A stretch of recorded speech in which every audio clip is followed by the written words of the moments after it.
está começando a nossa série de discussões, né, sobre o nosso grande pensador da educação brasileira, que é o Paulo Freire. Né? E nós vamos começar o estudo com esse livrinho aqui, Pedagogia da Autonomia. Né? Olha só, Pedagogia da Autonomia. Eu e o Max vamos começar a discutir sobre isso, em função de uma discussão com o Buda Dharma, né? Com os ensinamentos budistas.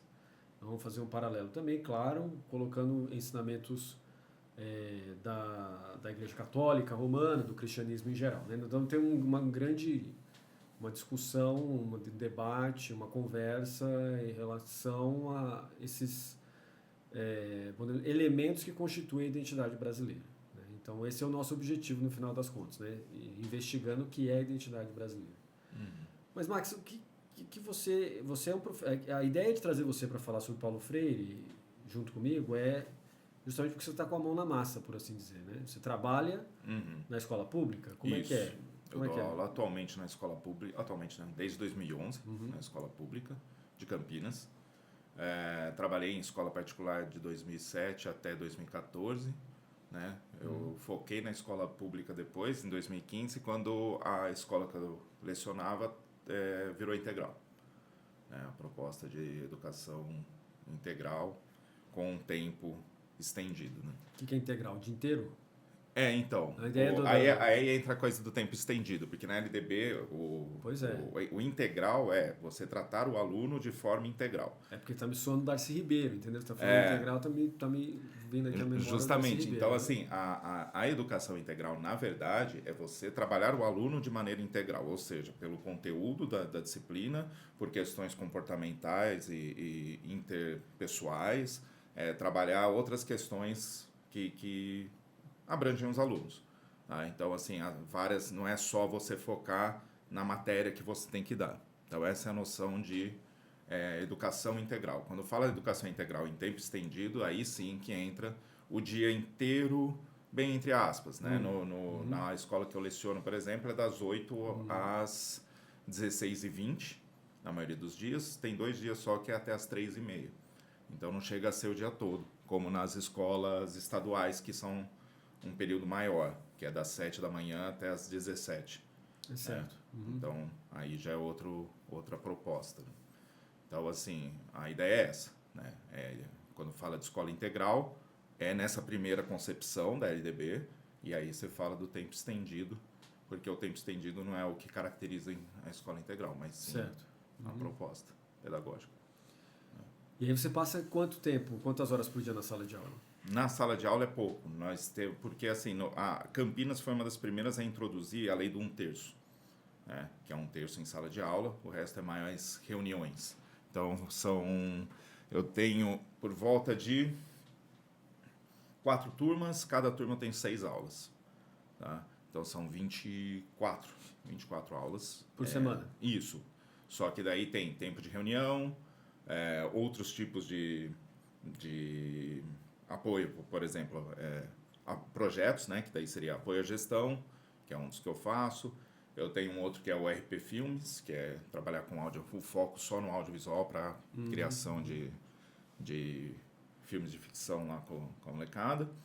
E, por exemplo, também o Defesa Pessoal e Ética, que era um outro projeto. E o apoio à gestão já falei, mas daí o apoio à gestão também é um projeto, então você tem que também ter propostas para estar fazendo no apoio à gestão da escola. Né? Eu imagino que você tenha bastante trabalho, então, né? Na verdade, você dá aula, então, só para... Mas qual é o nível de aula? Você dá aula para crianças, adolescentes? Como é que é isso aí? A escola, o Raupila, ele trabalha com primeiro ciclo 1, né? Que é o primeiro ao terceiro ano, ciclo 1, ciclo 2, até o ciclo 4. Então, até 9º ano. Então, do primeiro ao 9º ano, você tem a molecada lá. Eu dou aula nesse ano para o ciclo 3, que é 6º e 7º. 6º e 7º. Ano que vem eu vou dar para o ciclo 4, que é 8º e 9º. Certo. Tá? Então, daí as minhas 4 turmas no ano que vem serão 8º e 9º. Certo. Esse ano é 6º e 7º. Então, você está pegando bem a fase da construção da identidade da molecada, né? Isso. Então, entendi. Isso. E a Raupila fica situado aonde geograficamente, assim? Em Campinas? Em Campinas, perto do Shopping Guatemi. naquela Mas você região. diria que por estar perto do Shopping Guatemi é uma região privilegiada? Não, porque Não. nós atendemos, o público que nós atendemos é o pessoal do Novo Flamboyant, que é chamado popularmente por eles, de Buraco do Sapo. Certo. Tá? Então é uma comunidade carente mesmo, só que ela fica meio que no miolo do bairro do Flamboyant, da Chácara da Barra né, e outros que cruzam. Paineiras é lá perto, que também é seria um público privilegiado. Aí, lá não. Lá nós atendemos justamente a maioria dos nossos alunos são da comunidade. Da comunidade. Porque a pedagogia da autonomia que a gente vai ver hoje, daqui mais 2 encontros, ou mais até, o Paulo Freire fala que ele fala da perspectiva dos esfarrapados, né? Ele não fala nem dos pobres, fala dos esfarrapados, né? Lá no começo do livro. Sim. Então, é bom a gente situar, porque você está na mesma perspectiva, mais ou menos, né? Nós estamos em uma perspectiva de a educação dentro de comunidades que são constituídas, de certa maneira, foram construídas mediante uma desigualdade social. Exato. Né? E aí é onde você consegue enxergar, eu acredito, a maior parte daquilo que está no Paulo Freire, no sentido da construção pedagógica dele. Né? Porque ele se coloca nessa perspectiva. Né? Sim, sim. Eu acho que assim, ter contato, porque ele vai trabalhar sempre com essa questão da opressão, tanto que tem outro livro, né, a Pedagogia do Oprimido, até que e essa ideia da opressão, de luta de classes e etc. Então essa é a vertente de pensamento dele. Quer dizer que ele usa o materialismo histórico para fazer a análise. Tá? A dialética e etc. Certo. Então, acredito muito assim que quando você entra em contato direto com esse tipo de realidade, você tem que, no minimamente, refletir. Não necessariamente concordar, né, mas ainda assim refletir sobre. Mas, ao mesmo tempo, eu acho interessante observar também, só de trazer, por ser concurso público é muito, muito bem quisto, né, no Brasil. Né? Porque eu posso, né? Normalmente o pessoal tem essa ideia que você pode amarrar o seu burrinho na sombra, né? Exato. É mais difícil de você ser exonerado, e aí entra um monte de coisa. Então, não necessariamente... uma coisa que eu observei né, no pessoal que trabalha na rede pública é que criou-se uma noção de que você se dizer progressista, você se dizer freiriano, você se dizer é bonito, como eu posso dizer, é uma qualidade que será elogiada, que será bem vista, etc. Né? Mas não necessariamente que as pessoas... De fato aconteça essa coisa. Entendi. Exato. Bota a máscara, mas o conteúdo não está lá. Exato. Então, a máscara...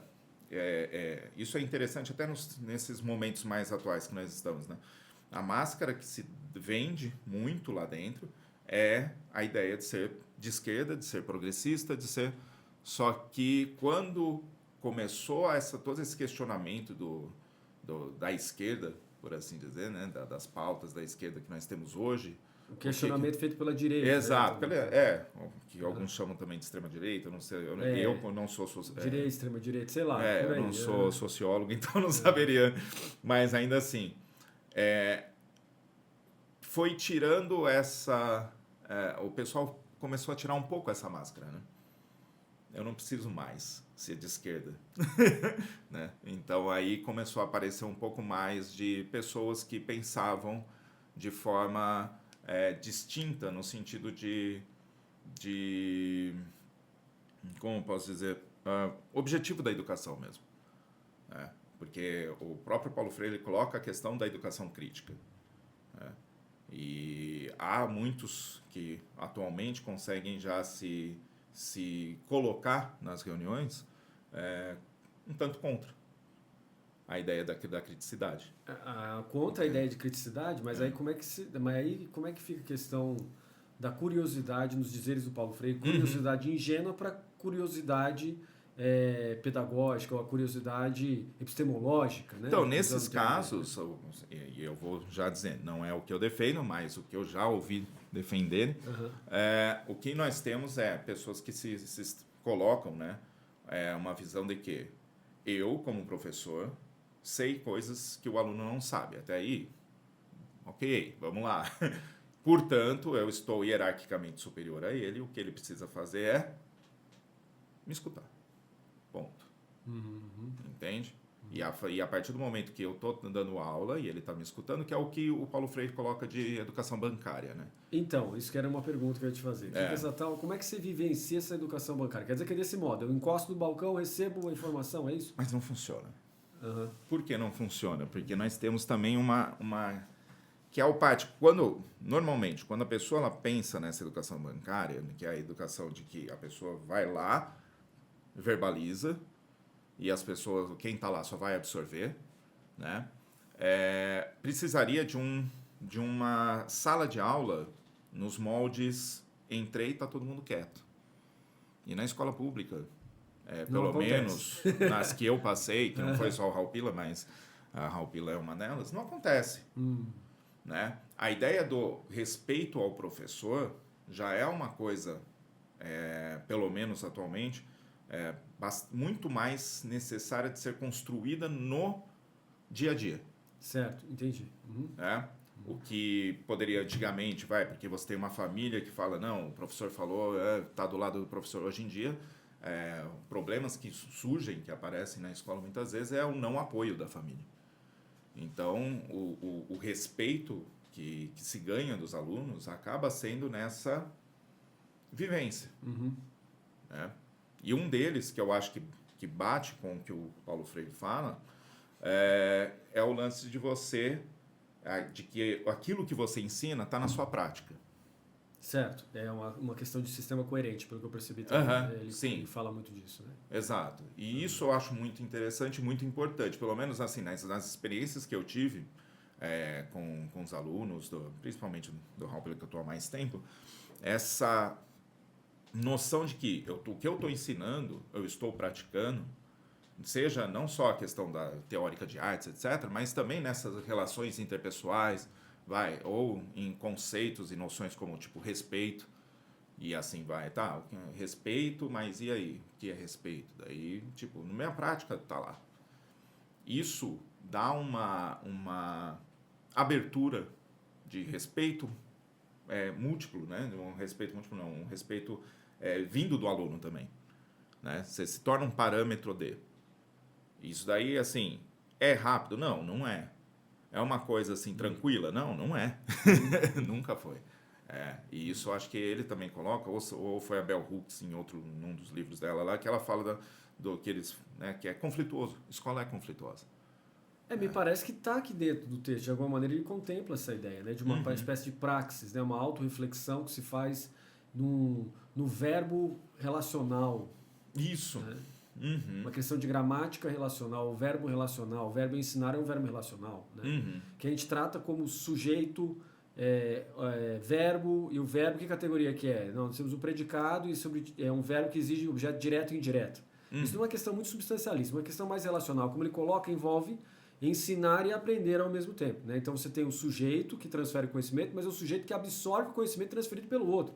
Não é mais a colocação de objeto distinto do sujeito. Sim. Né? Então, só para não perder muito, né? Quando se fala desse jeito mais ontológico, a pessoa se perde. Né? Então, mas a ideia é que existe isso que você falou, um conflito que é extremamente positivo, que ocorre no momento de comunicação entre os dois, uma comunicação que não necessariamente é verbal, é uma comunicação sistemática, cultural, vamos dizer assim, né? Valorativa, né?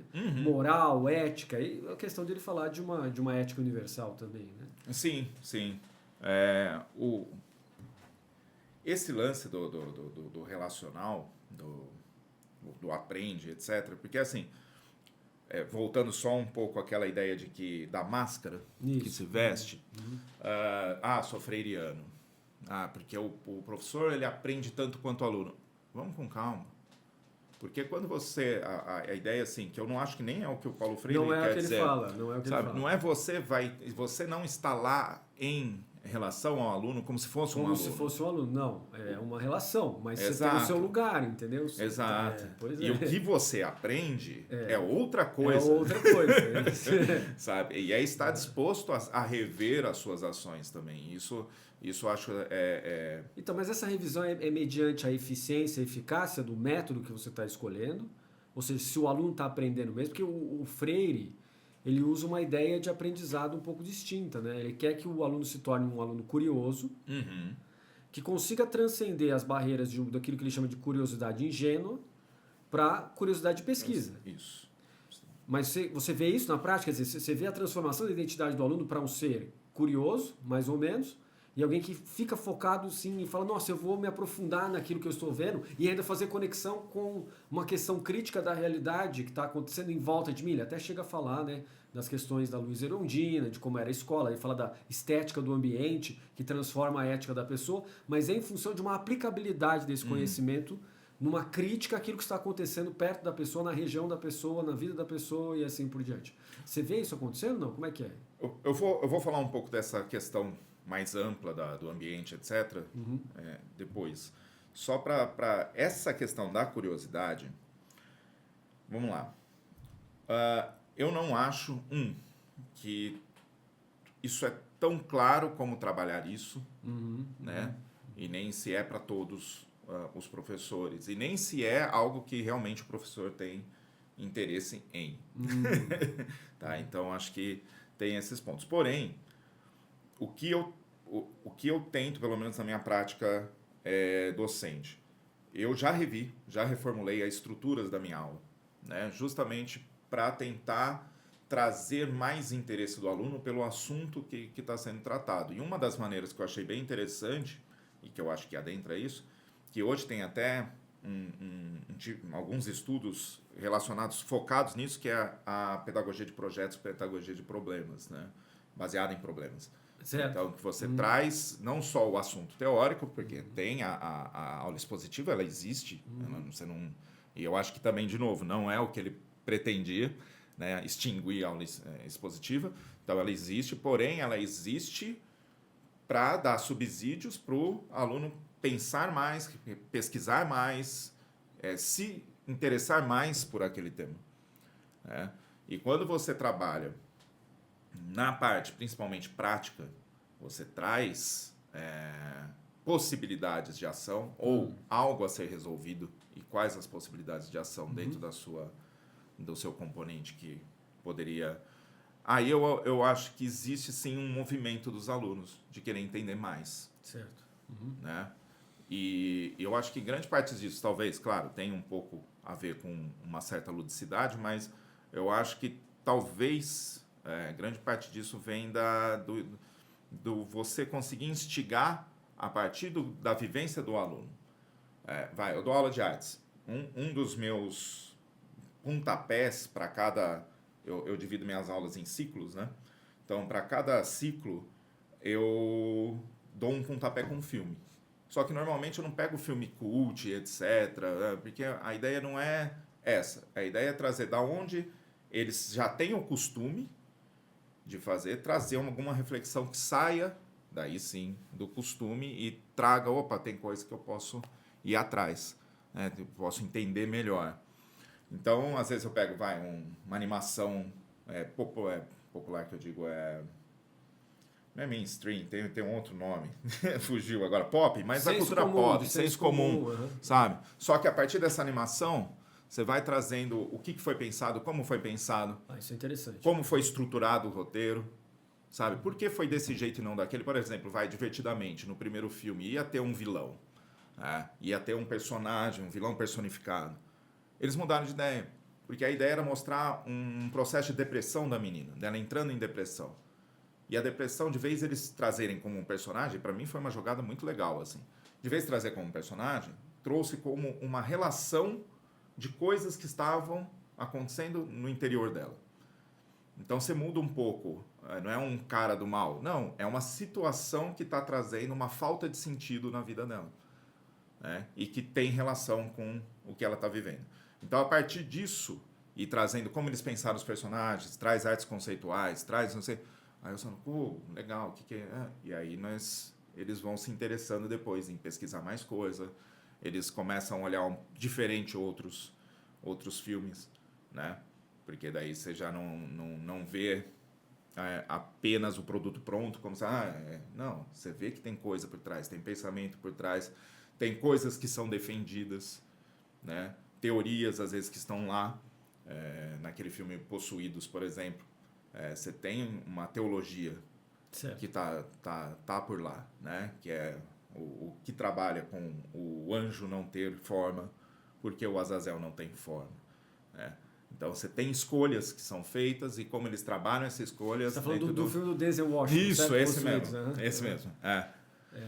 Entende? Então, assim, trazer, instigar essa curiosidade, mostrando que a coisa ela não é tão simplista quanto parece. E é interessante que você está usando referenciais da cultura pop cristã, né? Uhum. Você trouxe o Possuídos, do Denzel Washington, que é um filme relativamente antigo, mas você acha no YouTube. Sim. Então eles conseguem acessar isso. Uhum. Né? Não é porque não tem acesso a outros meios de TV paga, como o canal Disney, etc., que eles não vão ter acesso, têm acesso. Uhum. E, ao mesmo tempo, eles conseguem ver uma linguagem que está muito presente na vida deles a partir da atividade, entre aspas, missionária, né? Que nós temos que mostrar que missionário é muito político, né? Nesse sentido atual. Uhum. Não que não fosse na antiguidade também, não pode salvar a antiguidade, né? Missionariedade é sempre uma coisa política, né? Então, você trabalha muito bem isso, né? E o Paulo Freire me parece que tem um fundo muito cristão na hora que ele fala. Dá uma impressão, na perspectiva budista, que ele está falando um pouco de budismo ali.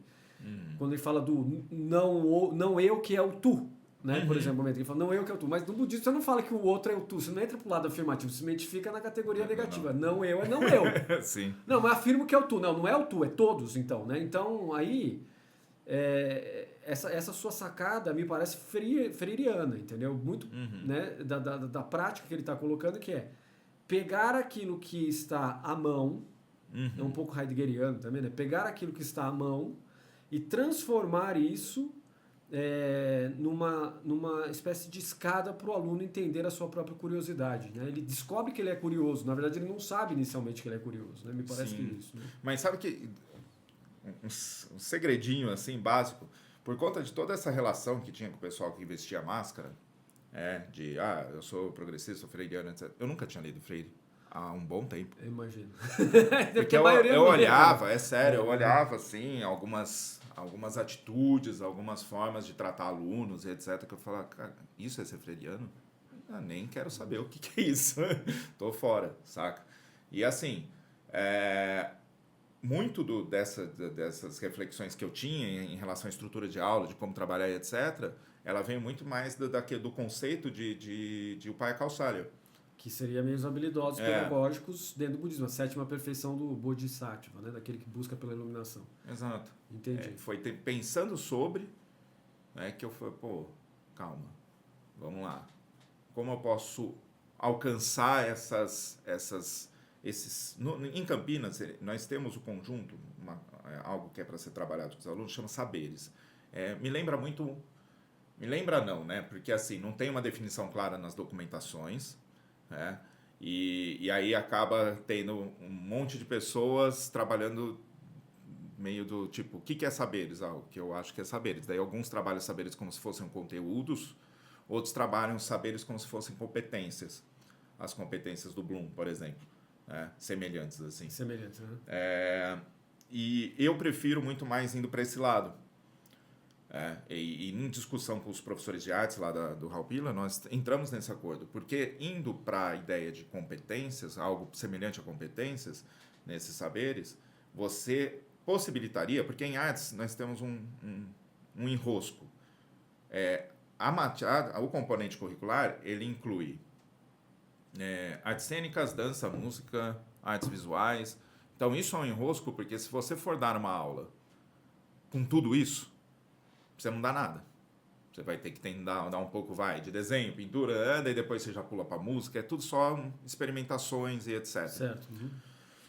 Então, o que nós pensamos? E ainda vem da questão da formação do professor. A minha formação é em artes visuais. Eu tenho um pouco de formação em audiovisual porque eu fui atrás, em cursos.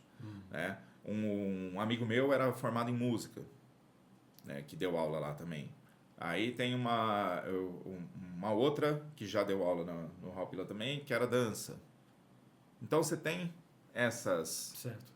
E assim, quando você foca na competência, na questão dos saberes, e eu percebi que o Paulo Freire ele usa também esse termo, quais os saberes dos professores, que o professor tem que ter. Certo. Né? E aí, quando foca nisso daí, você possibilita que o professor também tenha a sua autonomia de pensar no seu conteúdo. Porque o que você está trabalhando em artes, pelo menos que nós pensamos em conjunto lá, do 1º ao 9º ano, é desenvolver e, usando um termo do Freire, tornando mais rigoroso esses saberes. Né? E aí entra a curiosidade, mas entra também, por exemplo, a leitura da arte, né? Que é uma leitura diferente da textual, muitas vezes, mas está lá também, né? Se dialoga. O criar, fazer, o como me utilizar da arte, e aí vai também do que o aluno se interessa mais, para se comunicar, porque aqui, isso daqui também é um ponto importante, nas diretrizes, na LDB não, desculpa, na BNCC, a arte é tido como... O que é BNCC? Base Nacional Curricular Comum. Curricular Comum. Eles trabalham com a arte dentro do campo da linguagem. Então, se é do campo da linguagem, então nós temos que ver também os aspectos comunicativos da arte. Né? Então, trabalhando esses saberes, dá uma liberdade maior para o professor construir a sua aula dentro também do campo que ele está mais acostumado ou do campo que ele se sente mais, que ele domina mais para trabalhar com os alunos. Né? Então, essa ideia dos saberes, quando nós fomos definir nessa discussão dos professores de artes, etc., nós tivemos que ir para o Paulo Freire nessa questão. O que são esses saberes? E uma coisa que antes eu pensava nos saberes, antes de entrar em contato com o Paulo Freire, era os fatores do budismo, né? do Abhidharma. Quando você tem os fatores mentais... você está falando da hierarquia dos fatores. De características que nós temos e que sim, dá para... Nós estamos falando daquilo que é a mente, depois vem a vida, depois a sexualidade, depois a consciência, depois a vontade, aí vai continuando a coisa. E o que forma essa consciência, né? Certo. E como trabalhar isso, né? Por exemplo, os na fatores verdade, aflitivos, os fatores não aflitivos e na verdade, etc. você não está usando Lama Tsongkhapa, você está usando Vasubandhu, Acharya Vasubandhu. Me inspirava bastante isso aí. Século V depois de Cristo tem validade hoje, é interessante. Eu acho. Né? E eu acho que algumas coisas até dialogam bastante com essas noções de competências, de saberes. Né? Então, o interessante para mim foi, quando eu comecei a ler o Paulo Freire, quando eu comecei, foi ver semelhanças com uma coisa que eu já estava fazendo, mas com outro viés. Tá? E eu boto semelhanças, porque não vai ter algumas coisas que não vão ser iguais. E isso, para mim, é bem interessante assim, de perceber, né, essa movimentação. Assim. Durante o período anterior à pandemia, a gente estava tendo aula de teoria, né, de educação com o Álvaro Barreto, né, que dentro do jiu-jitsu a gente chama de grande mestre Álvaro Barreto. Teve aula diretamente também dentro da titularidade do jiu-jitsu brasileiro, o grande mestre Hélio Gracie, né, e o Carlos Gracie também, os dois. E ele falou da taxonomia de Bloom, não sei se você lembra. Você citou a taxonomia de Bloom. Como que você faz como é que você fez essa ponte? Porque ele é um grande educador, o nosso mestre, né? O Álvaro Barreto, né? E ele deu aula para todos os segmentos da sociedade lá no Rio de Janeiro, até se aposentar. E atualmente ele está na Secretaria de Educação. 80 anos de idade na Secretaria de Educação. Está lá trabalhando como voluntário. Né? Então a gente fica impressionado com essa energia dessa pessoa, entendeu? Pô, mas ele tem essa vontade de colocar a educação no Brasil, é igual você. Né? Mas a educação, a filosofia da educação, ela é sempre uma transmissão de tradição. Essa tradição é mutável, ela se transforma, ela se adequa, mas é sempre uma geração que transmite para outra uma organização social de valores, de estruturas, de pensamentos, de sistema, que é transmitido por meio do professor para o aluno. Né? Então o professor tem o seu lugar, o aluno tem o lugar dele, mas eles mutuamente se comunicam e, claro, como você colocou, você tem um tipo de aprendizado do aluno e um tipo de aprendizado do professor, são distintos. Mas como que você vê em você, junto com a teoria do Paulo Freire, essa ideia de transmissão de valores, né? A taxonomia de Bloom, quando adaptada, permite isso, né? Uhum. Como é que você está fazendo essa coisa toda? Vamos lá. Uma das coisas que eu tento pensar, assim, as atuações. Vamos pelas atuações. A minha atuação no Halpila, ele vai ter a atuação de professor de artes, que para mim é claro, é um determinado conhecimento que eu vou estar trabalhando com eles, só que vão ter as outras atuações como professor, no caso da mediação de conflitos, mediação nesse trabalho interpessoal e intrapessoal, né, de ajudar os alunos a entenderem e se entenderem também dentro desses processos conflituosos, tá? Então, assim, cada atuação, e nos projetos também, né, são atuações distintas. Nessas atuações, eu vejo assim, eu tento pegar algo base, né?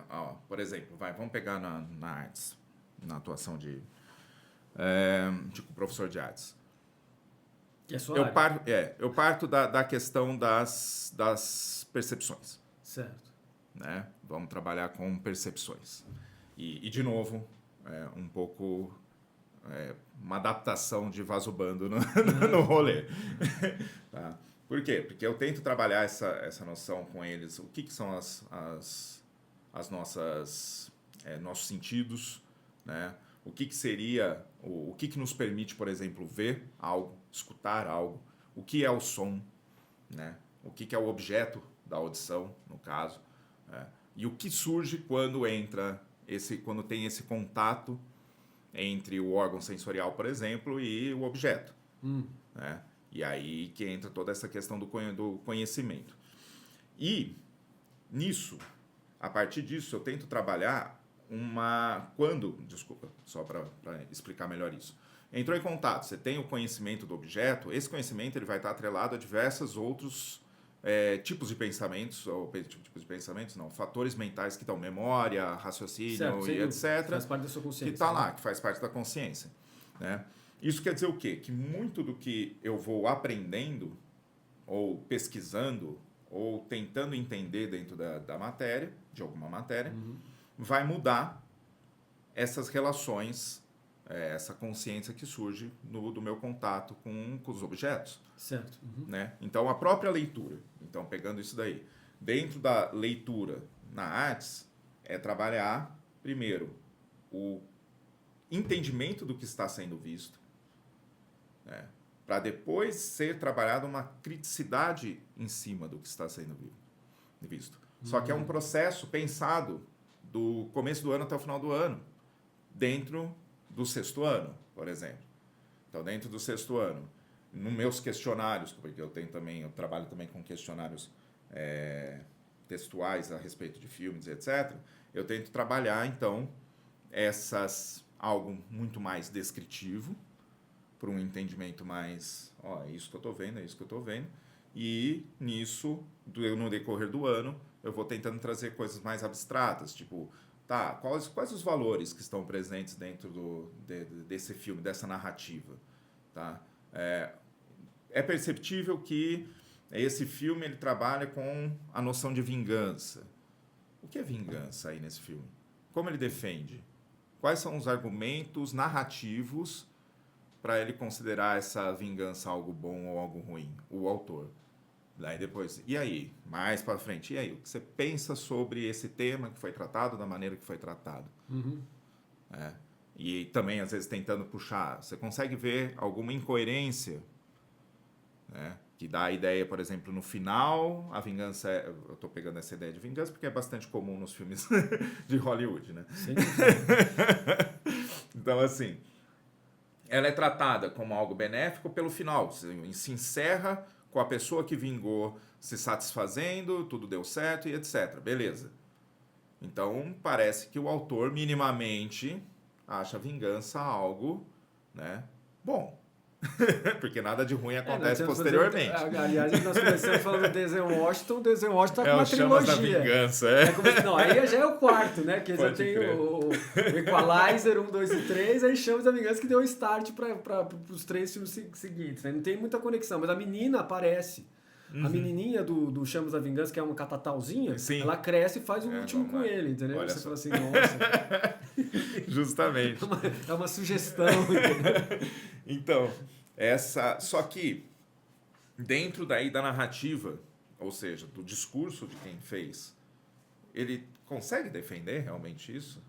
Então, o Paulo Freire fala isso, né? No livro dele, da raiva como instrumento pedagógico, a raiva, como Jesus, no episódio do templo, né? Que ele expulsa os vendilhões e acaba se matando no processo, porque ele se condena naquele momento, né? Já estava perigoso para ele naquele momento e acabou para ele, né?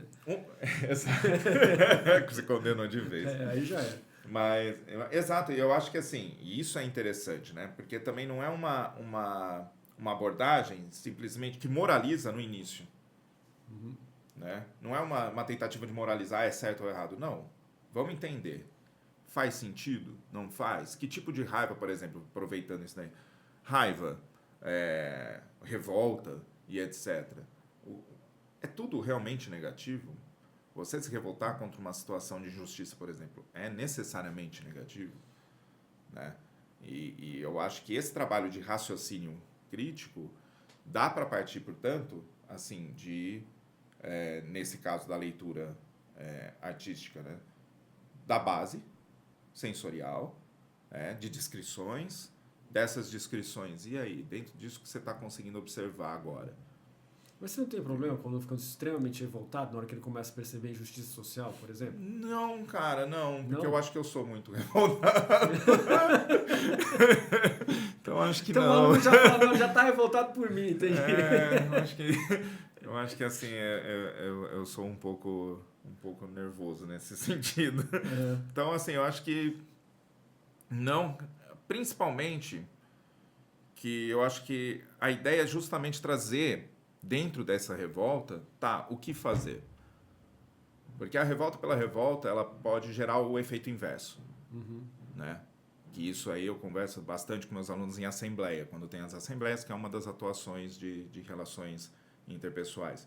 E nas assembleias, muitas vezes, eles trazem essas revoltas, sentimento de injustiça, mas o que fazer? Porque se você age de qualquer maneira, simplesmente estou revoltado, vou quebrar tudo, a chance de a estrutura institucional te abafar é enorme. Entendi. Então você não vai estar mudando. Como mudar? Né? Eu acho que essa reflexão também do que nós podemos fazer para... isso está te incomodando? Beleza. Vamos tentar pensar, o que está por trás disso aí? Como nós podemos mudar isso? Porque um ponto bem comum, bem comum mesmo, assim, que nós temos, e eu acho que isso é muito a herança histórica nossa, é que existe sim por muitos, não vou dizer por todos, mas por muitos, discursos de que pessoas pobres são quase bichos a serem treinados. Não, atualmente está muito isso, né? Tá? Então eles não sabem se comportar. Eles não sabem. Não acho. Eu acho que eles têm uma outra estrutura cultural que precisa ser entendida. Tá? Por quê? Porque essa estrutura ela está em diálogo, em contato, em relação, inter-relação, melhor falando, com a nossa, com a burguesa, com da classe média, com seja lá a estrutura que vai ser usada para refletir. Tá? Mas tá em contato. Mas eles são muito violentos. O que vocês estão falando? Nós somos. Claro. A partir do momento, só que um ponto nosso é que nós terceirizamos muito da nossa violência e tá tudo bem. Por quê? Porque não sou eu diretamente que estou batendo na pessoa ou X.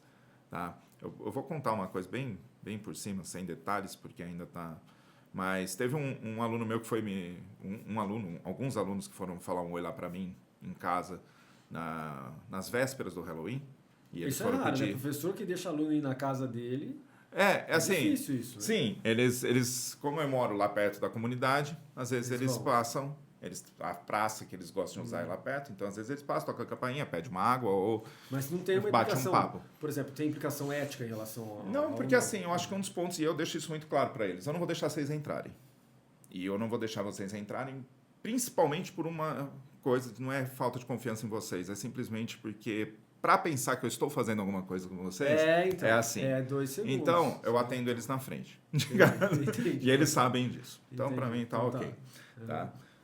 E nesse dia, eu estava cuidando da minha filha, então não escutei a campainha. Um deles pegou um daquele jornalzinho que deixa foi passando nas casas e discutiu com um morador. X, não sei quem é. Só que esse morador perseguiu ele. E acabou dando um tiro. Deu um tiro no pé dele. Ah, meu Deus. E nós estamos falando de um morador de uma região de classe média. Pois é. Perseguiu e atirou num adolescente, que é pré-adolescente, né? 12, 13 anos. Acertou o pé dele. Que absurdo. Isso já está para a justiça, já foi para a justiça, já está o Conselho Tutelar está dando uma força e tem tudo isso, tudo isso que está acontecendo. Mas o grande ponto é a classe média, ela se vende muito como não violenta. E ela é violenta. Claro que é. Tá? Lógico que é. Só que normalmente isso que acontece não é um morador. Né? É alguma pessoa, vamos lá, seguranças, etc., que vão fazer esse serviço mais agressivo. Então, assim, eles são violentos. Nós também. Eu acho que esse é o primeiro ponto. E eu acho que isso... O ser humano, ele é violento. Você não tem como tirar isso. Não é rápido tirar isso e é um problema sério. E uma das coisas que eu acho que é muito fantástico em questão de esportes de luta é justamente direcionar isso. De uma forma mais estruturada. Usar a educação, sistematizar para a pessoa obter, como diz o mestre Álvaro Barreto, o grande mestre nosso, né? É controle das emoções. Subjugar as emoções ao intelecto de maneira que ela não te domine e você faça bobagem, né? Exatamente. Pois é. E você tem, e eu acho que ser aberto para isso é necessário. Ser aberto para a sua própria violência. Né? E eu acho que isso dialoga, sim, com o Paulo Freire. Entendi, sabe? Legal, interessante. Porque, assim, ele não parte o partir da realidade é partir da realidade. Tem coisas que precisa mudar, né, na cultura local. Sim, na nossa também. Na nossa também, sabe? Porque se para mim tá legal você ter presos, por exemplo, encarcerados em locais inadequados, o problema não é o encarceramento em si, por si mesmo, sabe? Mas eles estão sendo torturados a partir do momento que você tem 40 pessoas numa cela para 10. Pois é, e a escola também, quando ela está muito mal esteticamente organizada, ela acaba virando para o aluno um sentimento de estou indo para uma lixeira de presídio. Eles falam muito de presídio, eles comparam muito a escola com presídio, por conta disso. E assim, mas quem cuida da escola é a gestão. Não é só a gestão, porque existe todo um aparato público que você tem que pedir, tem verbas, daí tem que pedir autorização, tem a equipe de arquitetura da prefeitura que tem que vir, tem todo um processo. Tá? Tem todo um processo. Eu acho que não dá para culpar só a equipe local. Né? Não, sem dúvida, né? Uma questão financeira. Mas, ainda assim, falta, eu acho, que pensar isso. Isso daí é uma discussão que eu tentei trazer também algumas vezes, há alguns anos. A arquitetura da escola ela tem que estar de acordo com a proposta pedagógica da escola. Né? Se nós vamos trabalhar, por exemplo, com projetos e práticas e etc., dentro de uma aula de ciências, é importante que tenha um laboratório. Claro. Só que ele não pode ser feito de qualquer jeito. Ele tem que ser pensado. Ele tem que ser pensado numa maneira, às vezes, até mesmo, depende do laboratório que for fazer, até pensar na sala de ciência como uma sala-laboratório. Né? Que daí entra todo um conceito de sala-ambiente, que é uma sala que estimula né, o interesse do aluno para aquilo. E eu acho que isso falta ser pensado. Falta, muitas vezes, diálogos que, às vezes, não ocorrem. né, do que é estrutural, no sentido físico, ambiental, do ambiente, com os processos pedagógicos que acontecem. E falta isso. Eu acho que esse é um apontamento muito bom do Paulo Freire. Sem dúvida. Né? Então, mas aí a gente está aqui lendo o livro dele, nós vimos a parte 1, a prática docente, primeira reflexão. No nosso próximo, na nossa próxima conversa, nós vamos ver a parte 2, ensinar não é transferir conhecimento. Né? Então é recomendável para o pessoal que já vai acompanhando o nosso podcast aqui, que, até fazendo umas piadinhas já vem na minha cabeça, né? MaxCast. Então, Max, você sabe que eu ia ser chamado também, minha mãe queria me chamar de Maximiliano, você pegou meu nome, né? Antes de ser Plínio, né? Meu nome é Plínio, ele é um nome provisório, né? Acabou ficando, né? Minha mãe pegou aleatoriamente a Veja, porque ele botou o nome em cima, ainda bem que saiu Plínio Marcos, podia ter saído qualquer coisa diferente.